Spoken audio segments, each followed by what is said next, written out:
Om Ajnanathimirantasya Jnananjanashalakaya Chakshurunmilitam Ena Tasmai Shri Gurave Namaha.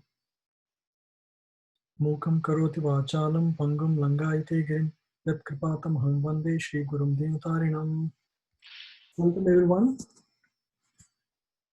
So today we will begin the study of first chapter of Gita.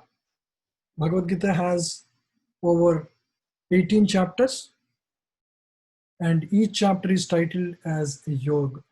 Yoga is the root word yuj, from which the word yoga comes. Each chapter helps us connect with God. That's why it is titled as yoga. And the first chapter is specifically titled as Arjuna Vishad Yoga. Yeah, there are two titles. In English, it is titled as Observing the Armies on the Battlefield of Kurukshetra, Sainya Niriksha Yoga, or Arjuna Vishad Yoga. These are the two titles generally given to this chapter because primarily it has two sections. The chapter has 46 verses. The first 26 verses describes how the battlefield is like, observing the armies on the battlefield. And the second section describes the doubts in the minds of Arjuna, specifically Arjuna, and the reasons he expresses to not fight this battle of Kurukshetra. So these are the two primary sections in the first chapter.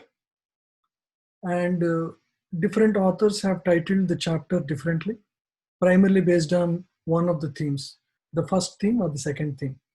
So this was a overall conversation for an hour or hour and a half between Lord Krishna and Arjuna.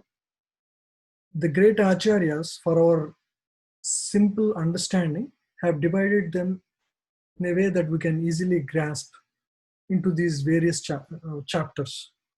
But otherwise, it is a continuous conversation. But for our own comprehension, the chapters were divided based on the themes, overall themes that were existing in the different sections of the discussion for our easy comprehension. The Bhagavad Gita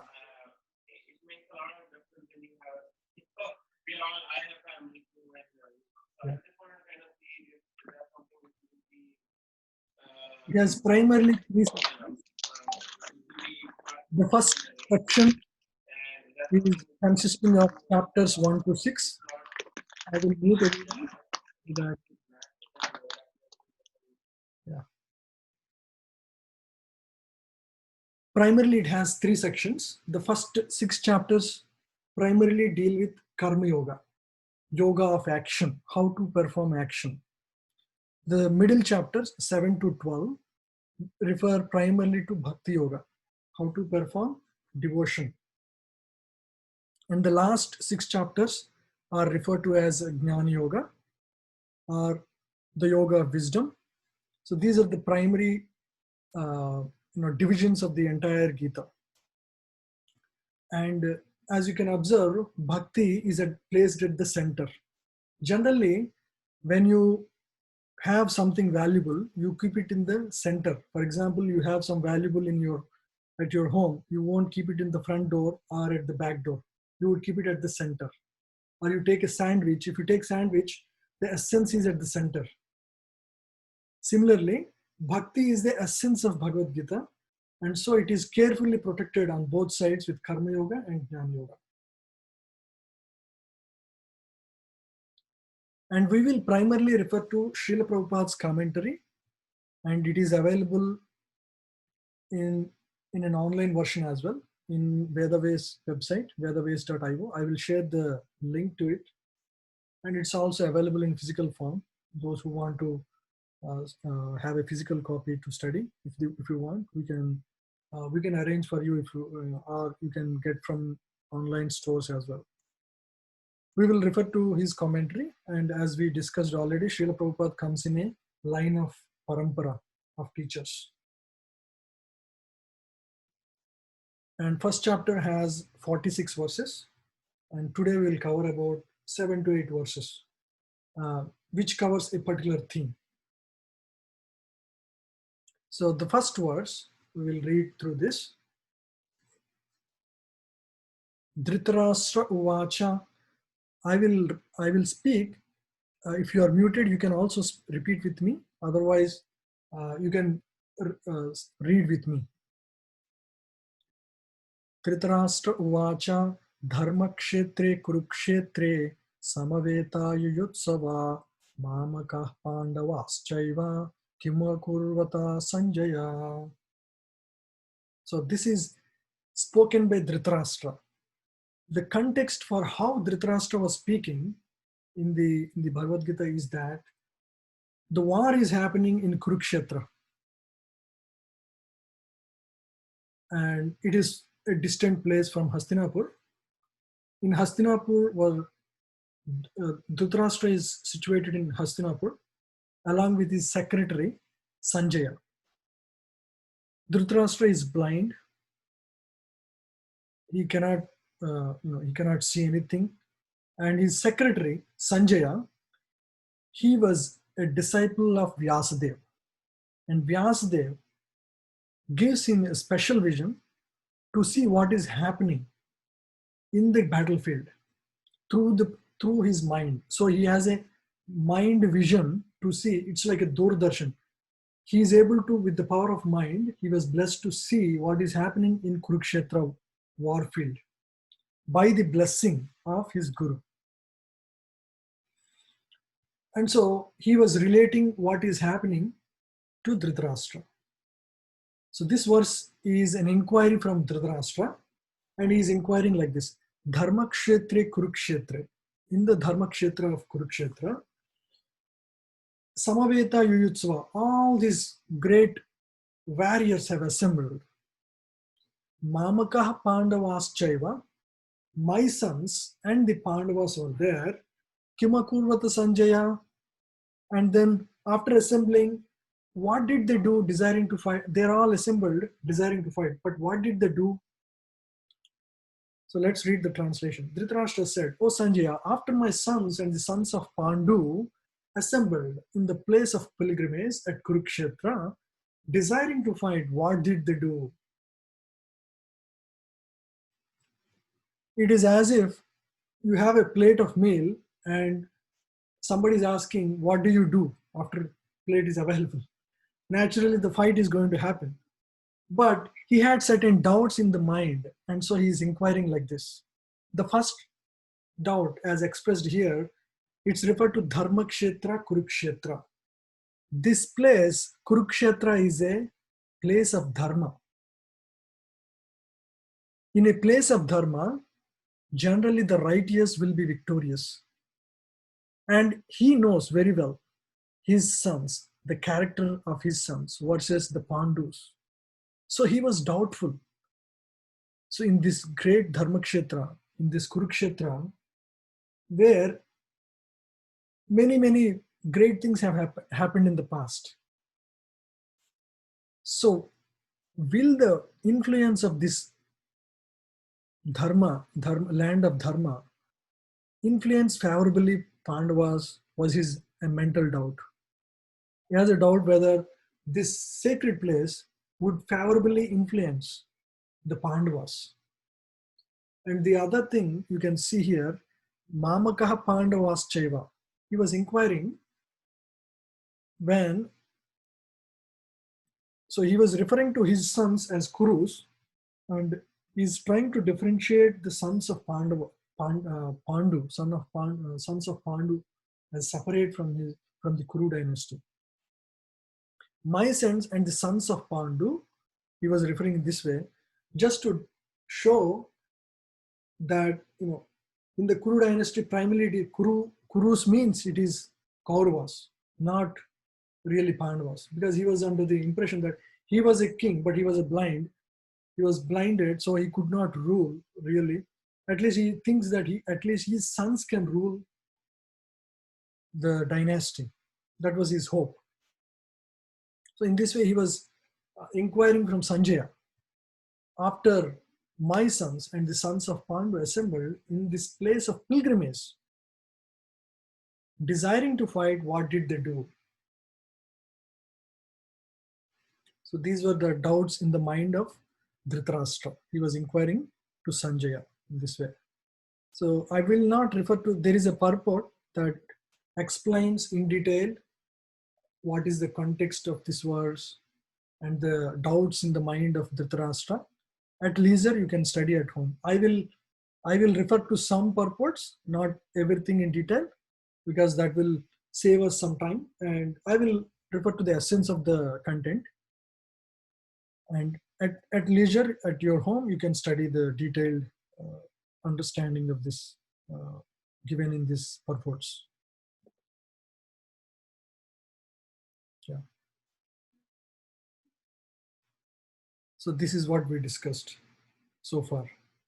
Just like, so dharma kshetra, the word kshetra refers to field. In a field, cultivation happens. For example, here you see a field. The rice, the good crop would grow and the weeds will be taken out. Similarly, in a kshetra, which is primarily dharma kshetra, like Kurukshetra, generally what happens is the bad elements will be driven out and the good will be retained. Just like in a field, we try to remove the weeds and retain the crop, main crop. So this kind of a doubt arises in the mind of Dhritarashtra. Yeah. And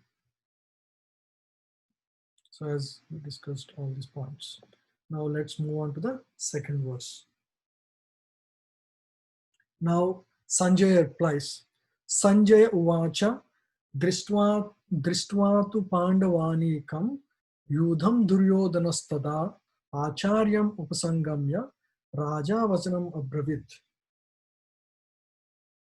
Yeah, Sanjaya said, O king, after looking over the army arranged in military formation by the sons of Pandu, King Duryodhana went to his teacher and spoke the following words. Duryodhana sees a great military formation by the sons of Pandu, expertly arranged in this battlefield. And immediately he gets a little bit bewildered, confused, and he goes to his teacher. So on the Pandava side, Dhristadyumna was the overall leader, and on the Kaurava side, it is Bhishmadev who was the leading the entire flanks. And so he goes to the greatest warriors on Kaurava side was primarily his own teacher and Bhishmadev. So he first approaches his teacher.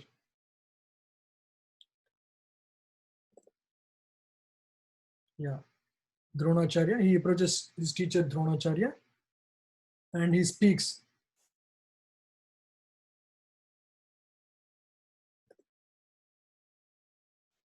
Yeah, not much to discuss there. And then third verse, Paschaitam Panduputram Putranam Acharya Mahatim Chamun Vyudham Drupada Putrena Tavasishena Dhimata. Now Duryodhana is speaking. Now Sanjay is relating all of this. It's not mentioned as Duryodhana Uvacha here because it's already mentioned within this context that Duryodhana is speaking. Sanjay is speaking that Duryodhana went to face his teacher and Dronacharya, and he's speaking this way. Now let's see what Duryodhana speaks in this.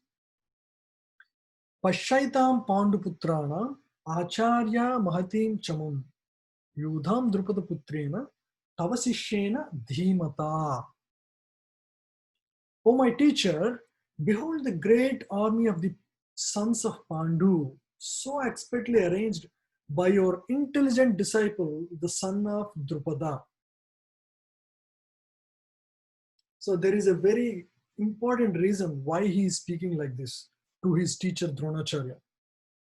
Dronacharya is a great Brahmana and a great military art teacher. Now both Pandavas and Kauravas were very nicely trained in their younger age by uh, Dronacharya. But before that, Dronacharya, while he was learning from his teacher as a Brahmana boy, he was a very poor Brahmana, and as a poor Brahmana, he was learning from his teacher the art of uh, fighting various, whether it is Dhanurveda or various Vedas he was learning. At that time, he has his friend who is Drupada. Drupada was a son of a king, and Dronacharya was a Brahmana boy at the time. Both were learning from the same teacher. And as young people, they were not very careful about what society class they belong, whether they're poor or rich. They were very friendly, always lovingly dealing with each other. So in one affectionate moment, the King Drupada mentions to his friend Drona that when I become the king, I will give you half my kingdom.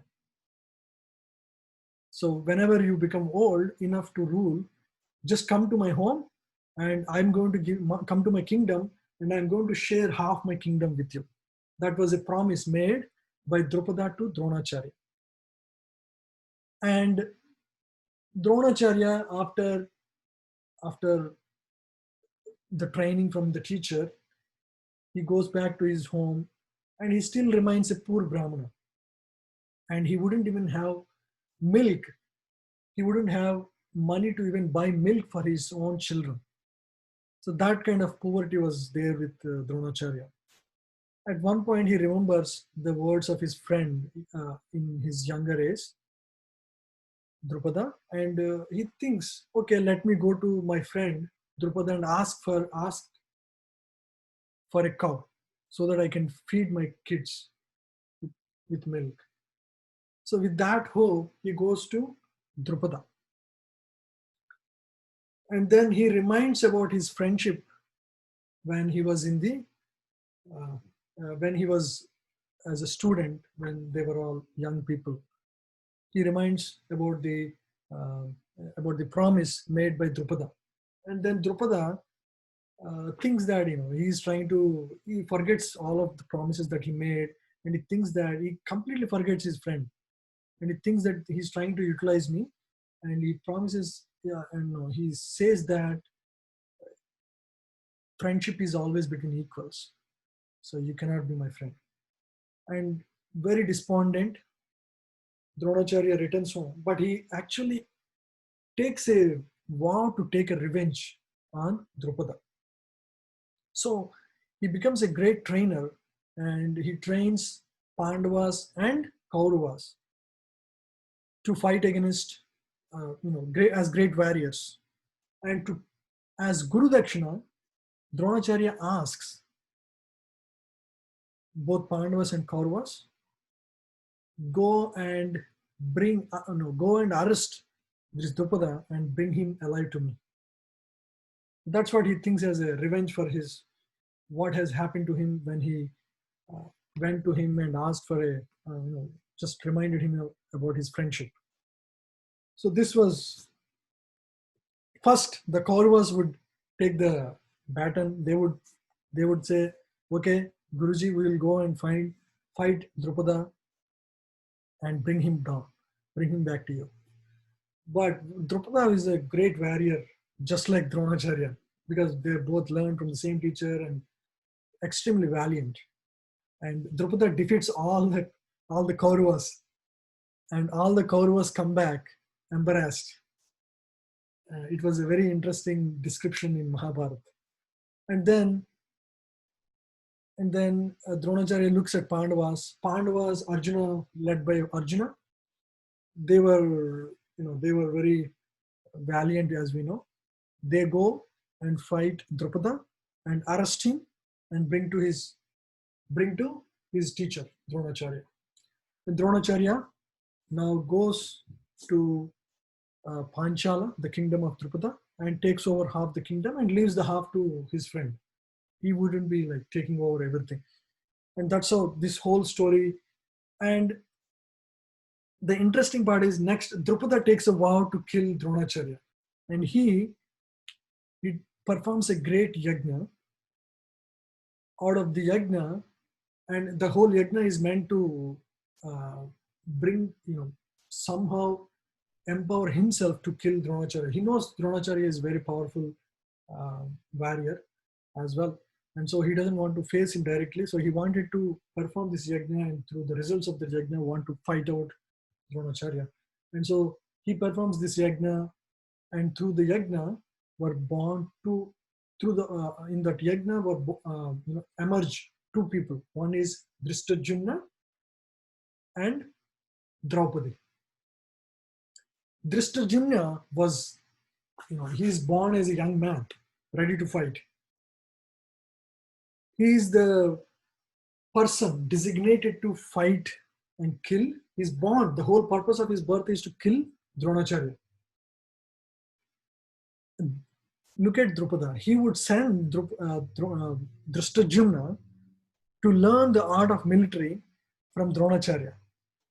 Dronacharya being a Brahmana, that's the culture at that time. If somebody comes to him and begs to learn from him, they wouldn't reject them. So Dronacharya, even though he knows that this boy, Drishtadyumna, was born to fight and kill me, he would not hesitate to reveal the military secrets.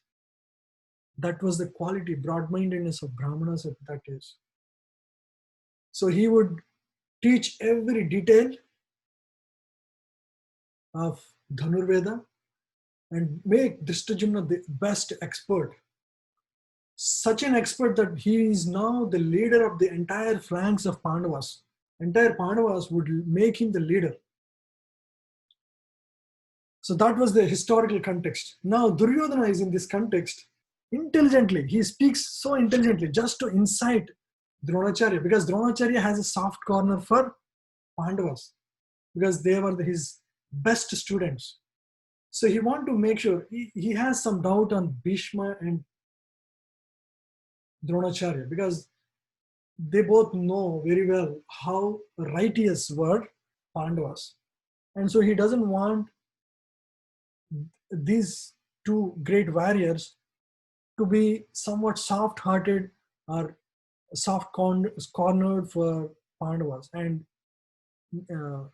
fight battle not with the full heart. He wants these two warriors to be really fully valiant and fight out Pandavas. So he is trying to incite Dronacharya, making him remember Drupada. He's not directly calling Drishtadyumna, he's calling him son of Drupada, just to incite Drupada Putrena, if you see here, just to incite him so that he would become, when you are incited, when you become angry, you would really fight with full valor. So that's what he's trying to do here. So he's trying to incite his teacher to be really fully valiant and fight out to his full strength. So he's speaking in that way. He's a very expert politician, Duryodhana. So he's speaking to incite his teacher in this way.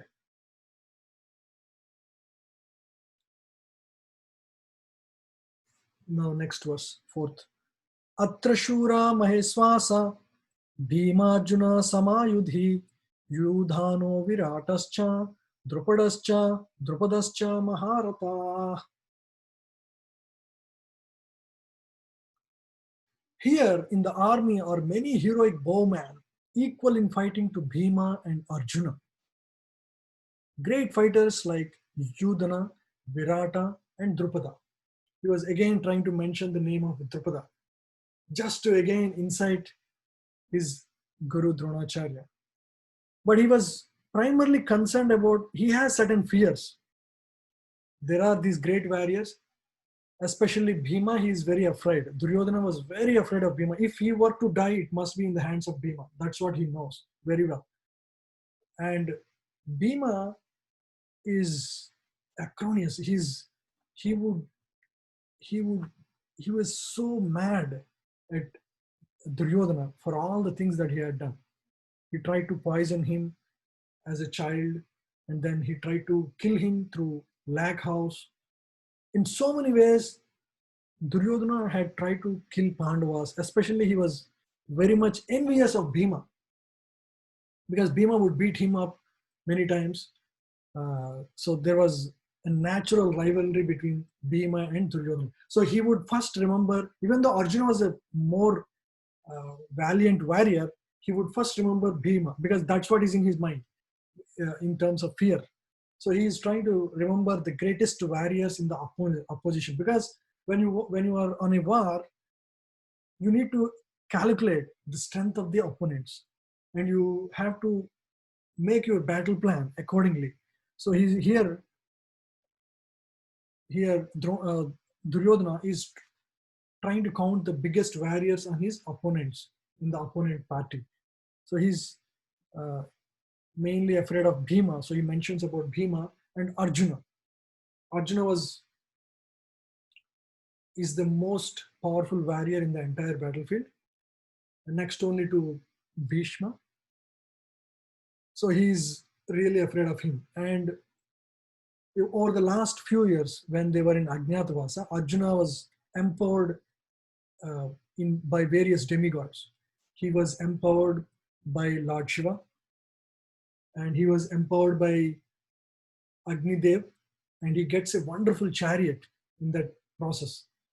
When he pleases Agnidev, he gives him a wonderful chariot on which now he is driven by Lord Krishna in the battlefield. And he has white horses which are given by another demigod, what's his name? Chitrangada, I think. And he has his quiver gifted by his own demigod father, Indra. So he was very well blessed by so many people, and on top of it, he is an extremely well-trained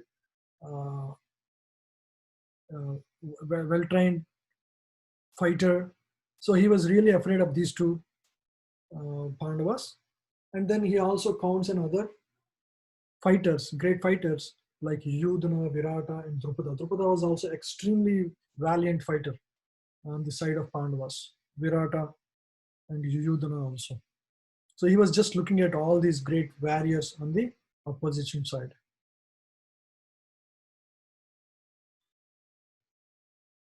Yeah, we look at that. So just to give some numbers here, just for getting an idea of it. Pandavas and Kauravas, if you look at the number of, so this is the greatest war that has happened in the history itself. So the army side on Pandavas is 7 Akshauhini, and each Akshauhini refers to about 21,870 chariots, 21,870 elephants, 65,610 horses, and about 110,000 foot soldiers. So this together makes one Akshauhini, and there are 7 Akshauhini on the side of Pandavas and about 11 Akshauhini on the side of Kauravas. Almost 60 crore people were assembled in this battlefield across the world. It's not people were coming from across the world, not from just India. India was that time, the entire world was ruled by the king in the Hastinapur. That was the idea. So whether it's Europe or across the entire, whoever are valorous kings from entire world were assembled in that battlefield, because war was considered like is a great thing to be participant of. It was never, people were very valiant and courageous. If there was a war, people wouldn't hesitate to be part of it. So all the kings across the world would come and participate in this great war, Kurukshetra. And most of the people who sided with Pandavas, actually they are less in number in the overall number, because the ruling king was Duryodhana, at least at that time. So naturally, the world, most of the people were with him. But people who really sided with Dharma, they are ready to give out their life. They were all with Pandavas. So the commander in chief was, for Pandavas, was Drishtadyumna, and for Kauravas, the beginning warrior was, the beginning commander in chief was Bhishma. After Bhishma leaves on 10th day, I think, then Dronacharya for a few days, after which Karna, and then Salya, and then Duryodhana at the last day.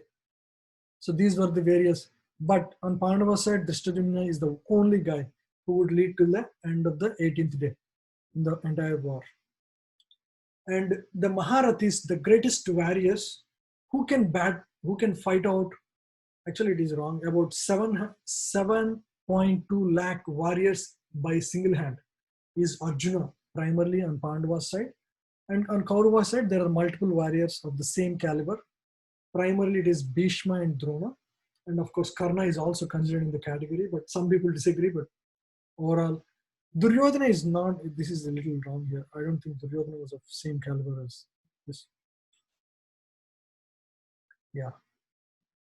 And then Atirata warriors, it's just like a CEO who can, now Microsoft is held by one CEO who can rule, who can manage about 150,000 employees.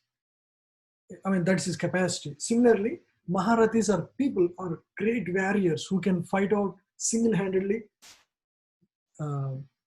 such great numbers. So they can fight out, this is wrong, 720,000 warriors. And Atirati is actually 60,000 warriors. There are Atirati fighters as well. And these are the names here. And these are the names from Kaurava side. So this is just a numerical, we don't need all these details. Yeah. Let's read 4th verse.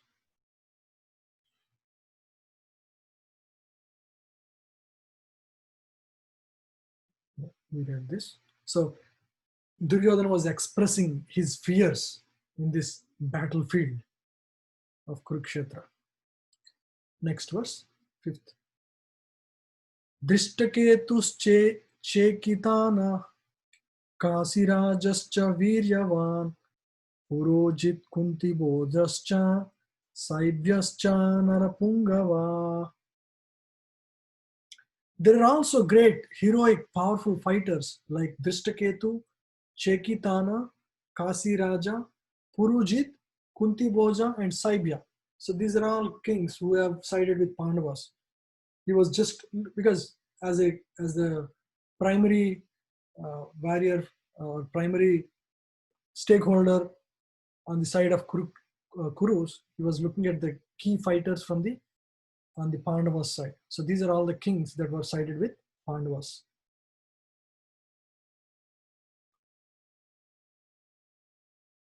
Yudhamanyuscha Vikranta Uttamaujascha Viryavan Saubhadro Draupadeyascha Sarvaeva Maharada. So he is counting on all the Maharadi warriors. Maharadi means, as we discussed, they can each fight out about 720,000 fighters at same time. That was the capability of people at that time. So there are mighty Yudhamanyu,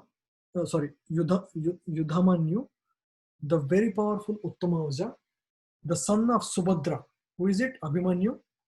And the sons of Draupadi, the 5 sons of Draupadi from the 5 Pandavas. All these warriors are great chariot fighters. They're all wonderful fighters. He was remembering, he was just minding, he was informing his teacher about all the great warriors on the side of Pandavas, just to caution him.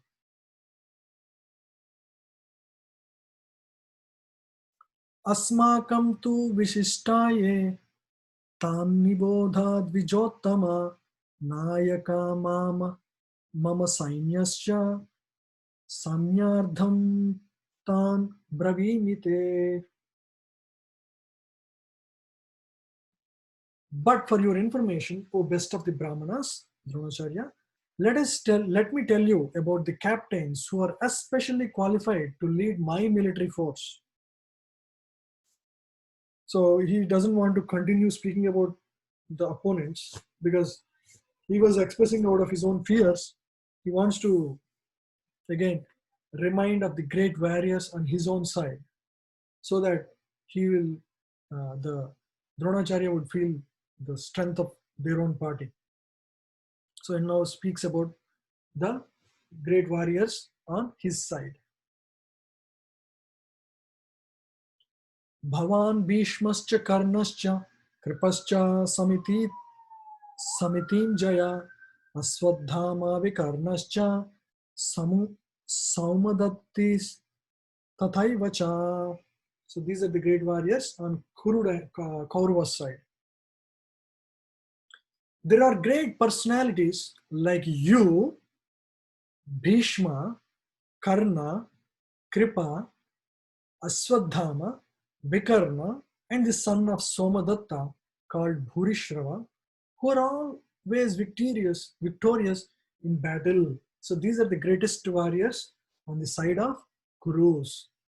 So interestingly, he mentions the commander-in-chief on Kuru's side is Bhishmadev, who is the grandsire, who is the grandfather of both Pandavas as well as Kauravas.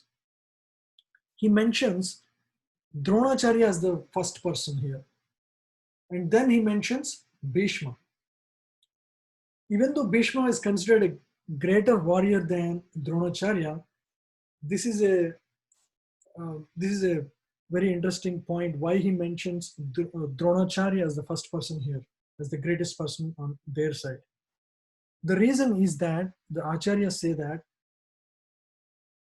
Dronacharya being a Brahmana, if he was considered, given the the mention as the first mention, it is still okay for Bhishma. On the other hand, if Bhishma was mentioned first, Dronacharya may feel little bit considered less important. So he wants to make sure for Bhishma, okay, considering a Brahmana, mentioning the name of a Brahmana as the first greatest warrior should be okay for Bhishma because he is Kshatriya and Dronacharya is Brahmana. Bhishma might be okay, but Dronacharya might not feel comfortable mentioning Bhishma as the greatest warrior in the by Duryodhana. So he is very politically being right here. So he's trying to say you as the first, when Dronacharya as the greatest warrior in this battle. So he mentions Drona, you are there, Bhishma is there, and Karna, third person he mentions. Karna is not even in the battlefield because there was a reason why Karna is not participating on the first day of battle. The reason is that when Kauravas, headed by Duryodhana, were looking at their strength, so Duryodhana was very confident of Karna's abilities to fight out. Especially, he thinks that there is no warrior who can face Arjuna other than Karna. And he is very confident that Karna can kill Arjuna. However, when Bhishmadev being the commander-in-chief, he was chosen as the commander-in-chief to fight on the side of Kurus. When Bhishmadev was counting on different people, he would consider Karna to be little lower in his strength. That upsets Karna. Karna thinks Karna is always, he would think that he is a great warrior, but Bhishma would consider him of less valiant warrior on their side. So that he wouldn't even consider him as a Atiradi. While he's a great warrior, he wouldn't even consider him as an Atiradi. So that upsets Karna. He would take a vow that as long as Bhishma is alive and is the commander-in-chief, I'm not going to participate in this war.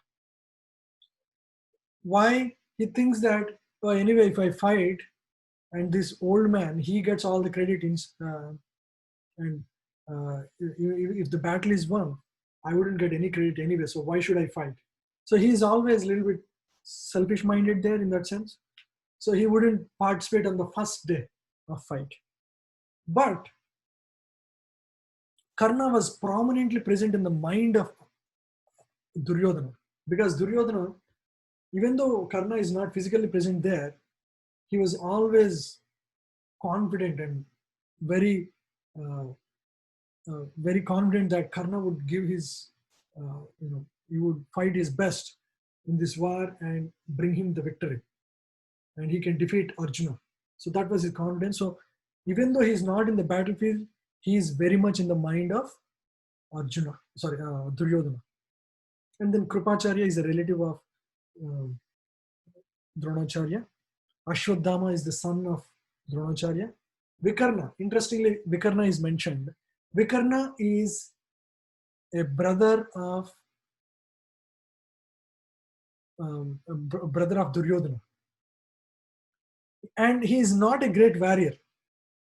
The reason he mentions his name as one of the great personalities on their side is that he was doubtful about him.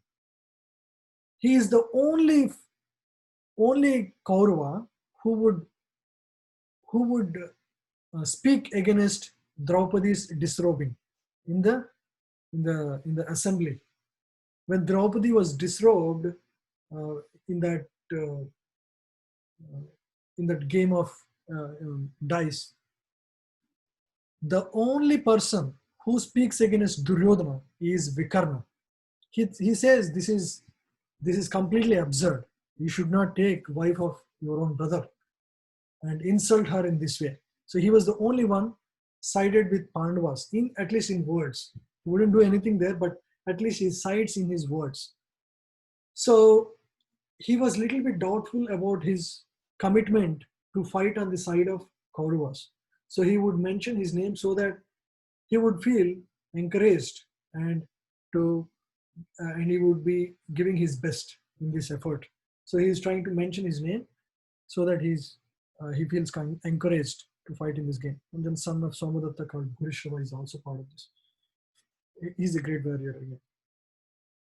Yeah, so he is mentioning exceptional heroes in the battle, all of whom were always victorious.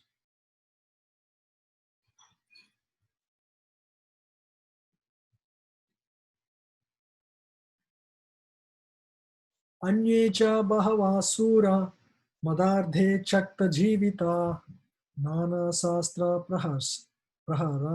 praharana sarve yuddha visharada. So in the first chapter, there is not much philosophy. The philosophy begins from 7th verse of 2nd chapter. So until then, we will go a little fast. So there are 46 verses. We'll cover as much as we can in this class. So this verse, the 9th verse. There are many other heroes who are prepared to lay down their lives for my sake.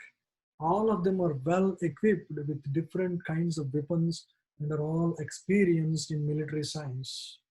So look at this word. He says, there are many heroes who are prepared to lay down. It is as if Saraswati Devi is speaking from his mouth. So he is saying that they're all going to die very much. So all these great heroes are ready to give up their life. All of them are equipped with different kinds of weapons and are all experienced in military science. Expert military warriors.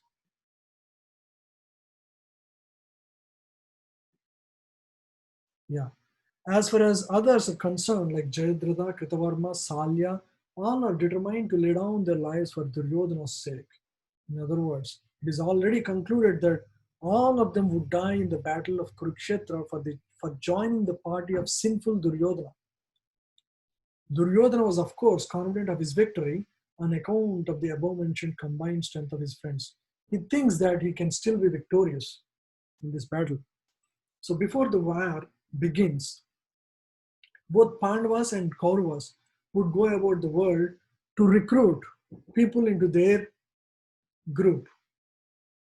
So when they approach Lord Krishna, again the same, so they approach Lord Krishna in the very early morning, before even he wakes up from his sleep.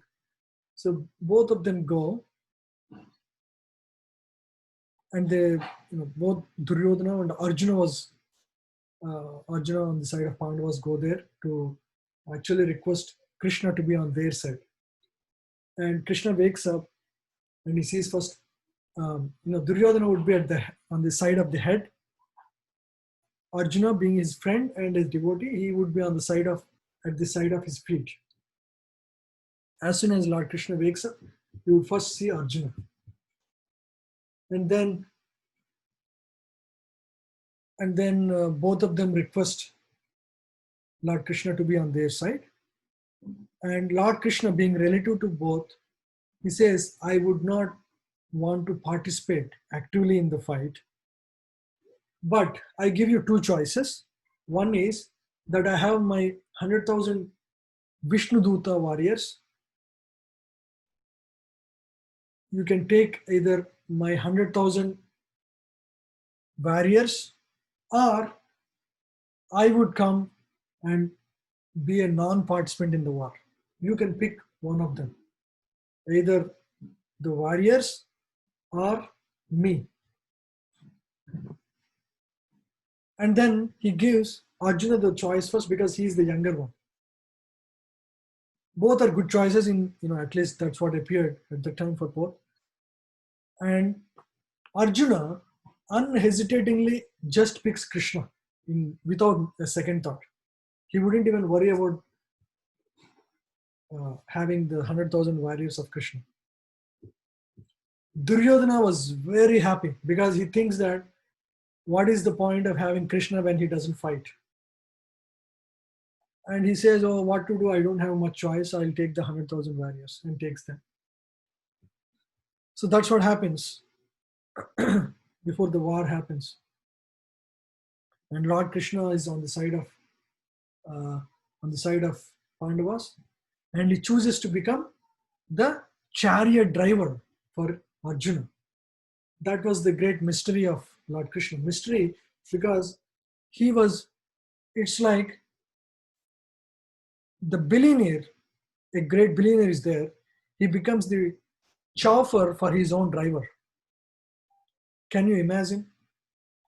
Now the Lord of the universe would become a chariot driver for his own devotee, Arjuna. So it's like a billionaire becoming servant for his own driver. And in the war, the way things unfold, there is for a fighter like Arjuna, he's a Maharati, extremely speed fighter. He would shoot arrows at extreme speed. And he wouldn't have time to direct Krishna on which way to go. He cannot even have time to speak. He would be just fighting in all directions. So in that moment, to keep the war going at the momentum, there is a high momentum in the war when a fighter like Arjuna would be fighting in the war. So there is no time to even express the direction to Krishna. So he would use his own leg to kick Krishna on left to move him right, or from right to move him left. So in this way, Arjuna would be actually kicking Krishna to actually show him various, the movement for the chariot. So that's the greatness of the Lord. He was ready to serve his own devotees. So that was the kindness of Lord. So that once a devotee pleases Lord, he is ready to serve to that extent, to become a servant of his own devotee. So that's the greatness of Lord Krishna.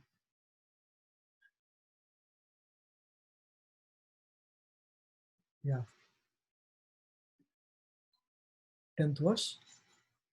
Aparyaptam tadasmakam balam bhishmabhirakshitam paryaptam tva idam etesham bhalam bhimabhirakshitam. Our strength is immeasurable, and we are perfectly protected by grandfather Bhishma. whereas the strength of the Pandavas, carefully protected by Bhima, is very limited. Now he is trying to encourage his own great warriors by speaking like this. He says, our side is greatly protected by the greatest warrior in the battlefield, Bhishma Dev, whereas the strength of Pandavas is carefully protected by Bhima. Even though Arjuna was the greatest warrior on that side, because his mind is always overwhelmed with Bhima, because he thinks that he is the one who can kill me. So he always remembers him and he speaks about him as the greatest warrior. So he says, the Pandavas are not of great strength, and they were primarily protected by Bhima. The strength is limited.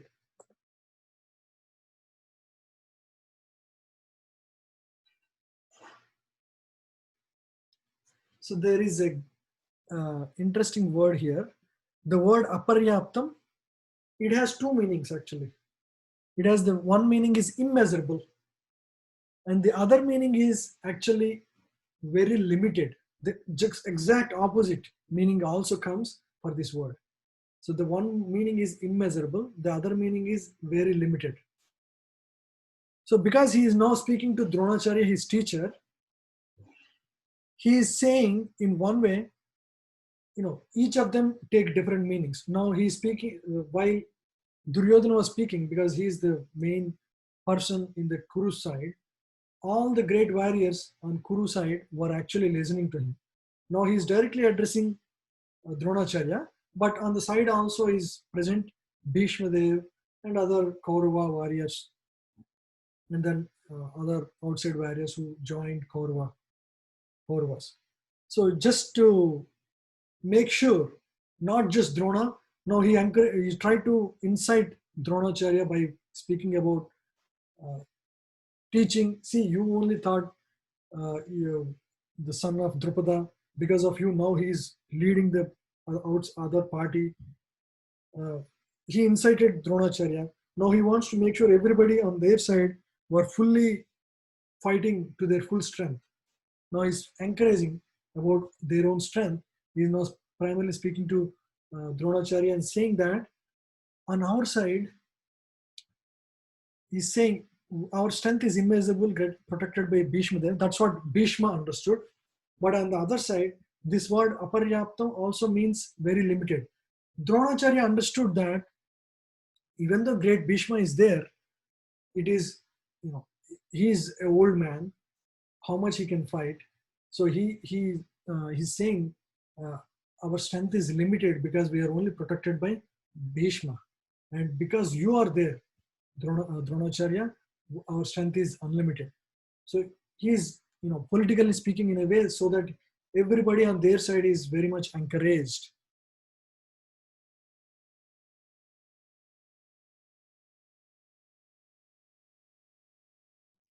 Yeah. On the other hand, the forces of Pandavas are limited, being protected by less experienced general Bhima, who is like a fig in the presence of Bhishma. Yeah, Duryodhana was always envious of Bhima because he knew perfectly well that if he should die at all, he would only be killed by Bhima.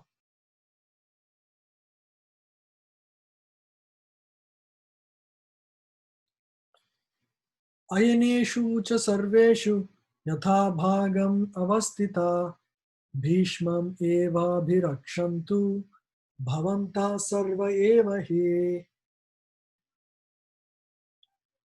All of you must now give your full support to Grandfather Bhishma as you stand at your respective strategic points of entrance into the flanks of the army.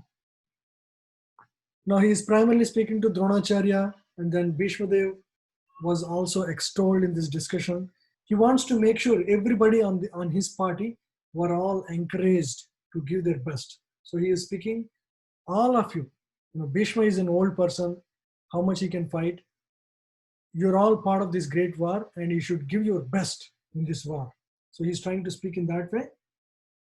Because you're all there at respective strategic points of entrance into the flanks, we'll be fine. We'll be able to fight out these Pandavas.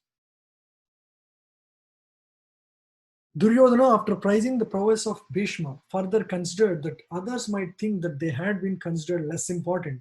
So, in his usual diplomatic way, he tried to adjust the situation in their own words. He emphasized that Bhishma Dev was undoubtedly the greatest hero, but he was an old man. So, everyone must especially think of his protection from all sides. He might become engaged in the fight, and the enemy might take advantage of his full engagement on one side. Therefore, it was important that other heroes not leave their strategic positions and allow the enemy to break through the flanks.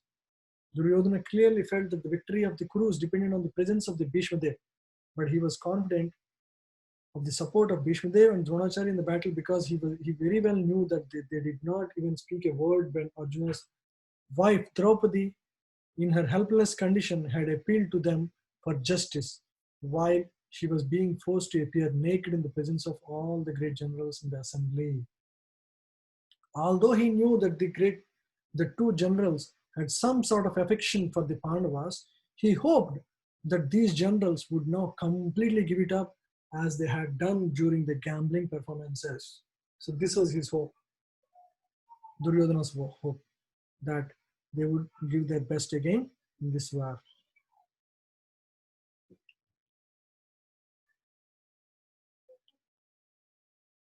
If you have any doubts in what we discussed so far, you can feel free to ask now. I had a question, Prabhuji. Hare Krishna, tell me. Hare Krishna, Prabhuji. So I had a question. I had few questions, but I'll ask this one first. So Dronacharya was Brahmana, right? Yes. So this in the war, do Brahmanas also fight when the Kshatriyas are already fighting? Why would a Brahmana fight in the war? Like, why would they take the weapon? Very good question. Yeah. So he's a Brahmana, but he's a military trainer. So as a military trainer, because that's what he has taken as profession, he actually unwillingly took part of this because of the pressure of Duryodhana. He does not want to fight, but because he was fed all his life by the Kurus, the ruling king of Kauravas, by obligation he was asked to fight, and so he would fight. Even if you see in the fight with Drupada, he wouldn't fight. He would train the students and they would go and fight. See, the Brahmana is qualified to take the position of Kshatriya. It is still fine. If Yeah.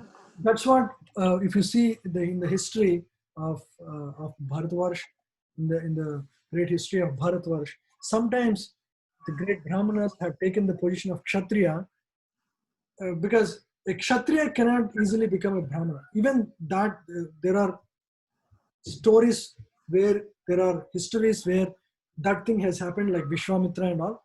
But even Brahmanas have turned to become Kshatriyas. For example, the greatest example for this is Vishwamitra. No, not Vishwamitra. Parshuram? Parshuram. Yes. Parshuram, when the world was polluted by kings who are not righteous across the world, he would take the position of king to protect, re-establish dharma again. He would go about killing all the bad kings across the world. Interestingly, he comes because a Brahmana is not supposed to participate in a war and kill people.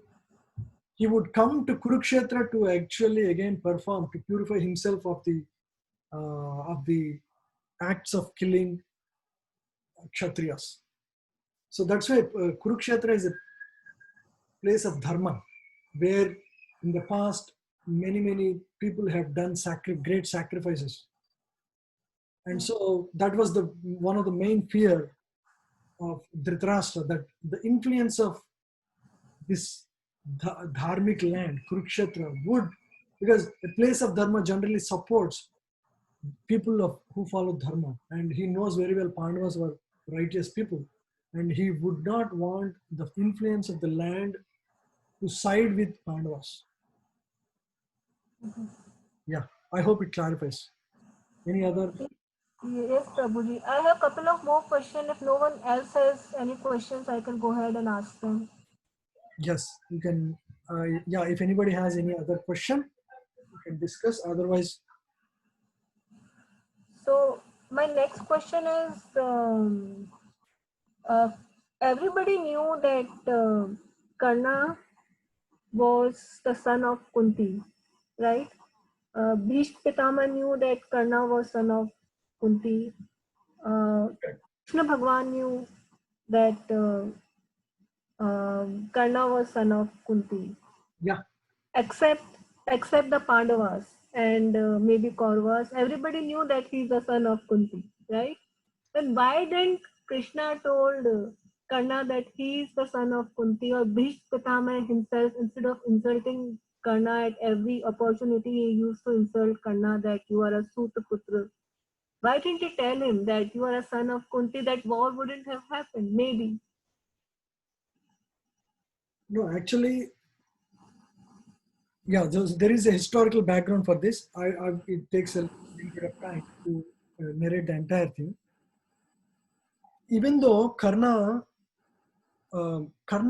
is, of course, he's born to Kunti, and before the war actually happens, Mother Kunti actually goes and informs Karna about his birth, right?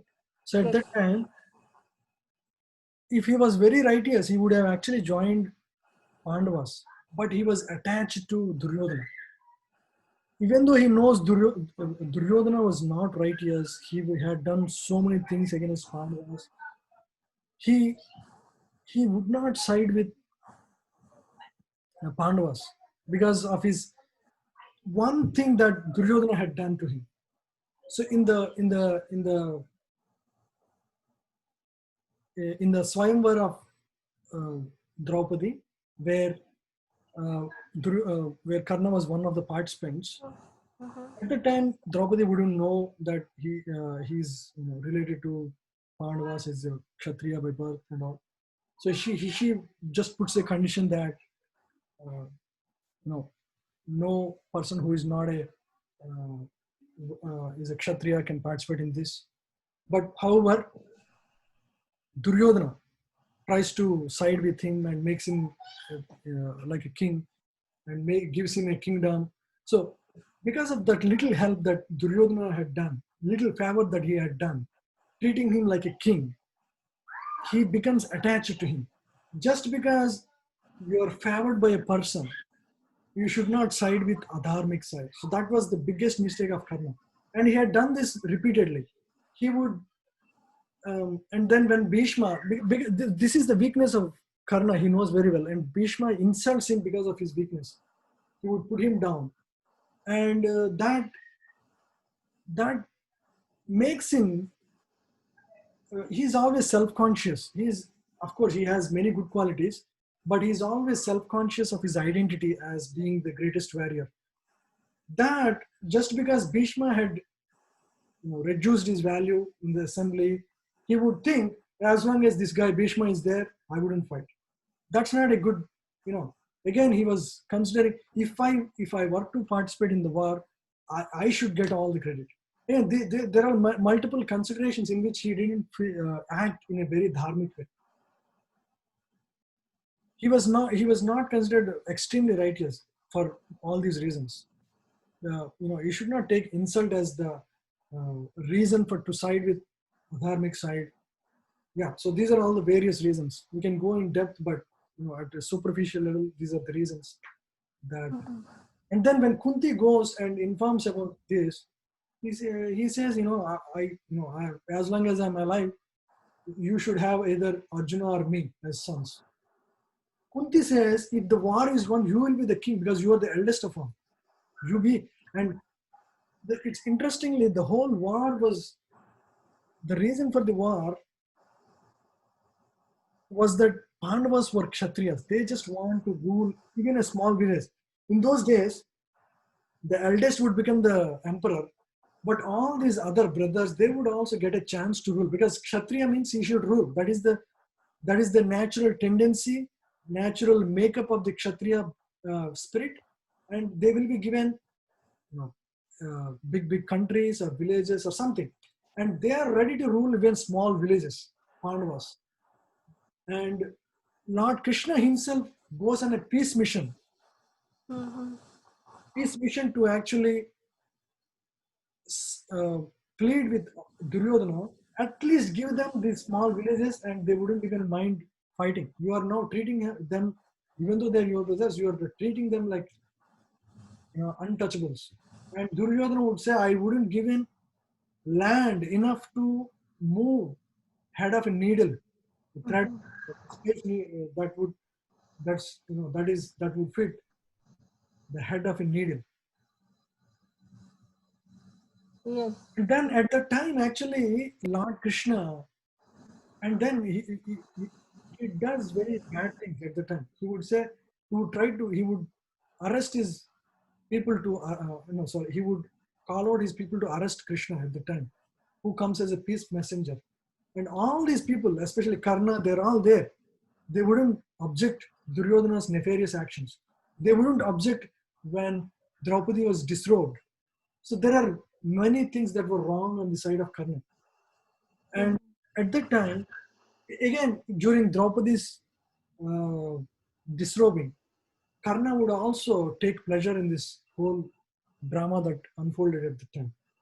He would laugh at Pandavas insultingly.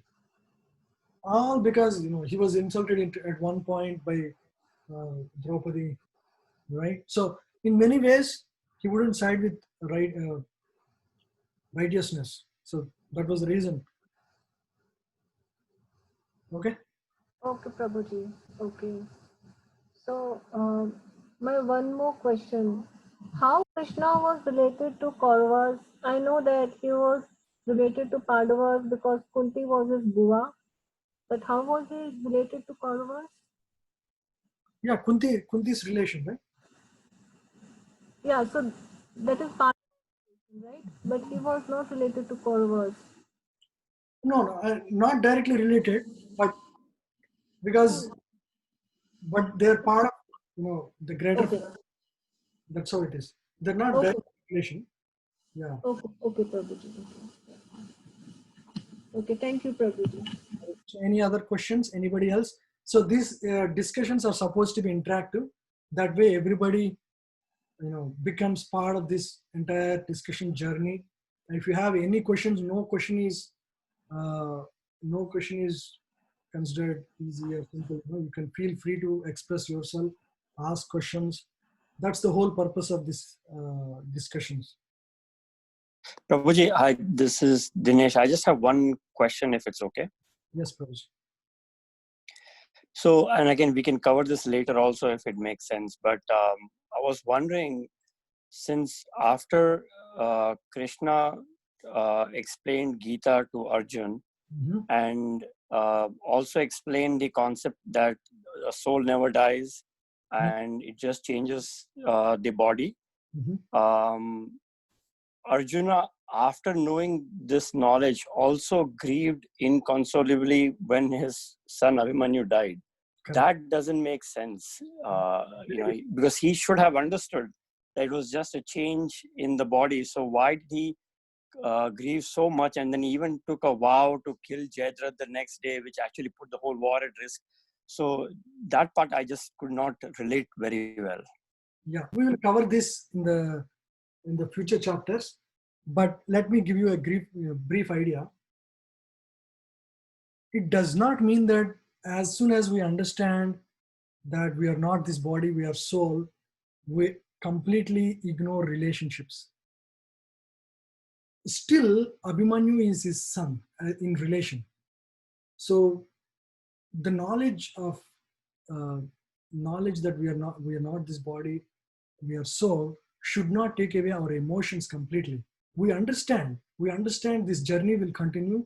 Abhimanyu, as being the spirit or the soul, he would continue on his journey, but my current life's relationship is broken. My loving exchanges cannot continue. And it is absolutely natural to cry for one's own son's death.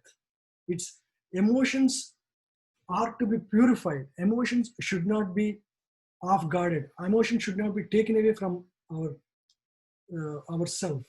Emotions are 100% have to be purified. They should not be It should not be, he is not ignorant person. After this knowledge, he would not die, he would not cry in ignorance.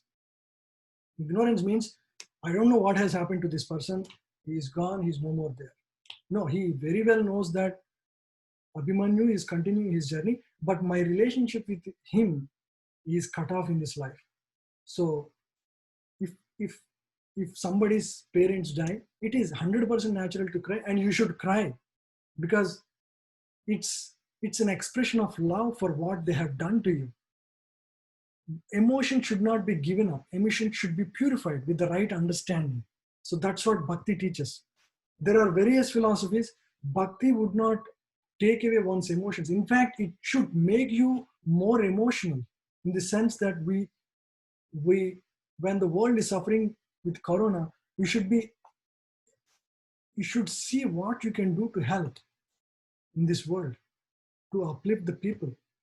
So the emotions, the knowledge of Gita is only going to help purify the emotions. It does not take away our emotions.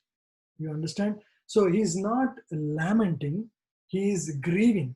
Grieving in the sense, he is cut off from that relationship, and he would not give up his duty. He would continue to fight after that. He's not, okay, I'm giving up, I'm going to go to forest now. No, he's continuing to fight, and he very well understands where his son is going. He's just continuing his journey to the next body, or he's going to get liberated or whatever, because he passed away in the war. Anyone who died in the war would go back to God. That's how it is.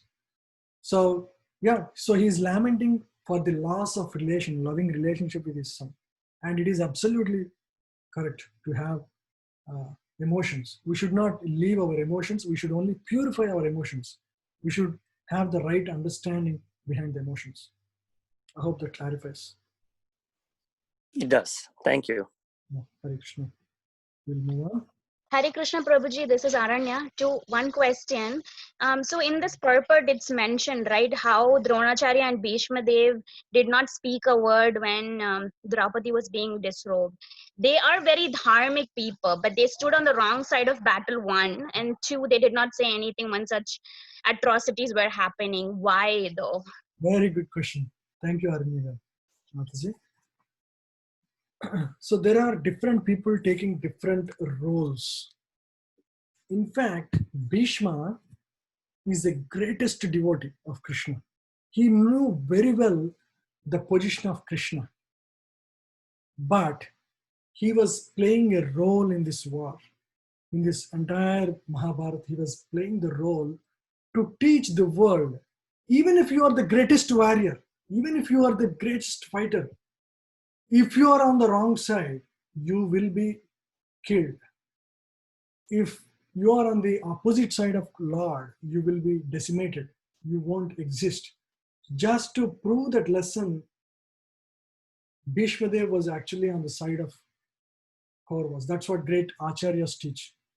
Bhishma Dev very well knows, because at the time of death, he has this boon that he can die at his own will. He would not die just by somebody try to fight out and he can kill him. No, he cannot. He has a Chiranjiva, he has a benediction that he can kill at his own will. Now he's almost on the deathbed with arrows being shooted by Arjuna on the arrow bed. At that time, Lord Krishna takes Pandavas to ask questions about how to rule the world, because he is very expert Rajanitik. He knows how to, and the whole lessons were one of the best lessons in Mahabharata. It's considered one of the essential lessons. If anybody is a politician, he must read that. There is no greater knowledge about politics that one can learn. One can learn anywhere else other than Mahabharata, especially this particular parva, the last parva. So in that, Bhishma Dev, he very well knew the position of Krishna, and he speaks addressing all these Pandavas and Kauravas. He would not act in this way the whole time, but he acts at that time. He says, this Krishna is none other than that Lord Vishnu, the original Vishnu.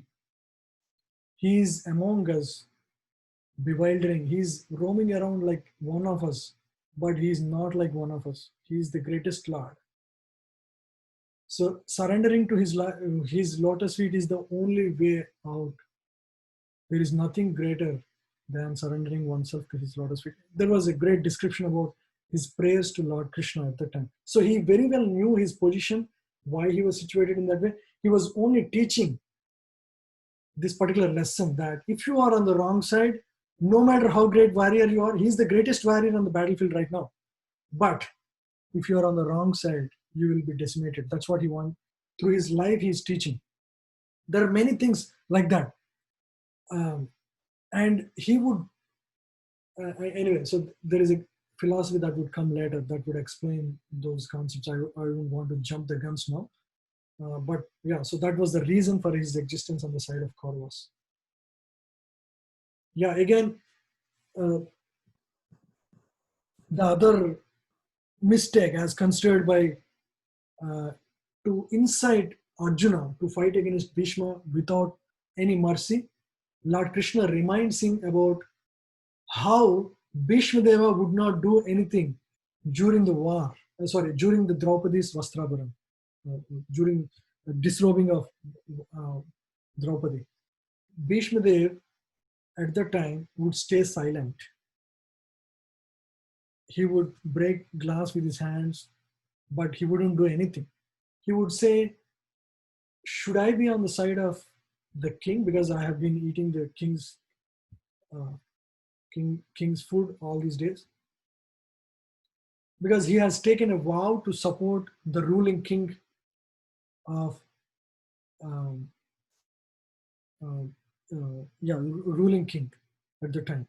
So that is his vow. Should I stay by my vow, or should I stop this ghastly affair? He was a little bit confused in that. But it's very clear when things are going wrong, you should not say, hey, why is that happening that way? That is happening because that's happening so because of Draupadi's karma. You should not live like that. One may say, hey, that is Draupadi's karma, you should leave her. No, you should act according to your dharma. What is your dharma? When something is going wrong, your dharma is to protect the weak in that situation.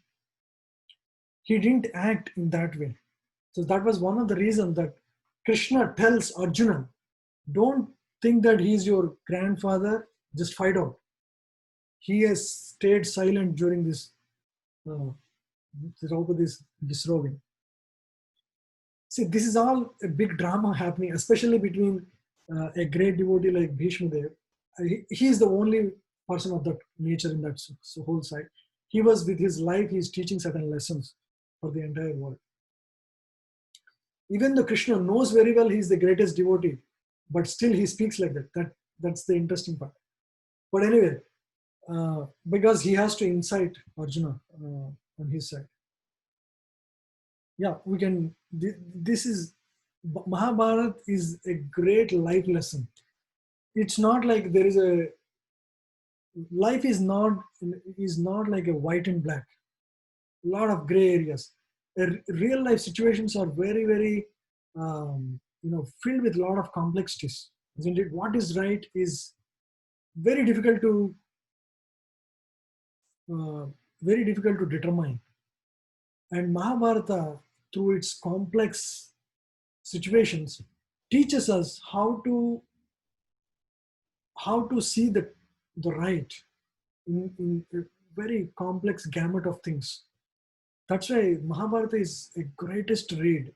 Everybody should read that and learn many great life lessons, because it tells us how to see the right in the complex network of happenings. Yeah, anyway, that's an off topic for our discussion here. I hope that makes a little sense at least. And Yes, it does. Thanks, Prabhu. Hare Krishna. It's almost 6:25. And so I think it's better to end now. If you have any questions, we can discuss. I would like to connect with individuals. All of you, I'm very happy that all of you have taken seriously and attending across US. I'm very happy that you are taking this seriously. Please connect with me via WhatsApp message.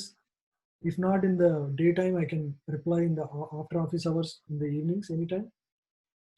We can connect personal. This is, living wisdom. All of this can be applied to our life. So feel free to connect with me anytime you have any questions or you want to discuss something about anything that you want, suggestion or something. Always feel free, like I'm like your friend or a brother or whatever you may consider. So feel free to connect with me. Don't feel that we are not, in personal touch. And I would like to personally connect with each of you in this journey so that you also feel being part of this class. You also feel very connected and encouraged and engaged in this learning. I don't want any of you to feel that, oh, we don't know each other, so how can I ask? Don't feel any hesitancy of any sort. I'm like one of you, just that I learned little before. I've been practicing Bhakti Yoga a little before, that's it. But we're all like in this journey together to spiritualize our life and realize the absolute truth. So feel free anytime to connect with me through WhatsApp message. I'm like your brother or friend. That's how I would see. Okay. So thank you all. We'll end the class here. One last question, Prabhuji. One last question. A quick question. Are you going to post the PDF files of this class? Yes, I'm going to share everything I have. I'm going to share everything you have. I want you all to learn thoroughly, nicely, so that once you learn, you can become, share this knowledge with your friends, relatives, family. That way, this knowledge gets spread across our families and greater, relations. Okay, so we'll end the class here. If you have no questions, we'll end here.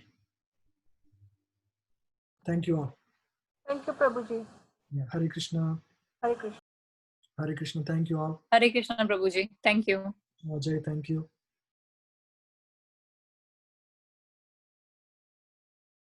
Thank you, Hare Krishna Sagar. Hare Krishna. Thank you.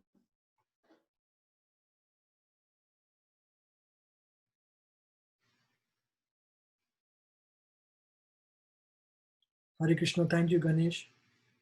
Thank you for joining and asking nice questions as well.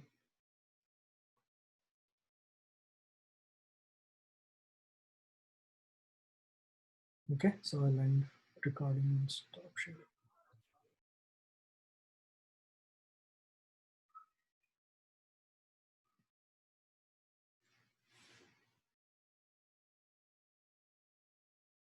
Hello, Ania. Thank you for joining. Srinania, Rameshania, and Viru. Thank you all. బాగుంది Venkatesh. Thank you. Stop recording. Hello, Yeah. వినపడుతుందా? వినపడుతుంది అన్నయ్య. బాగుంది, బాగా చెప్పావు. Yeah. Next మళ్ళీ next సండేనా? Next Sunday అన్నయ్య.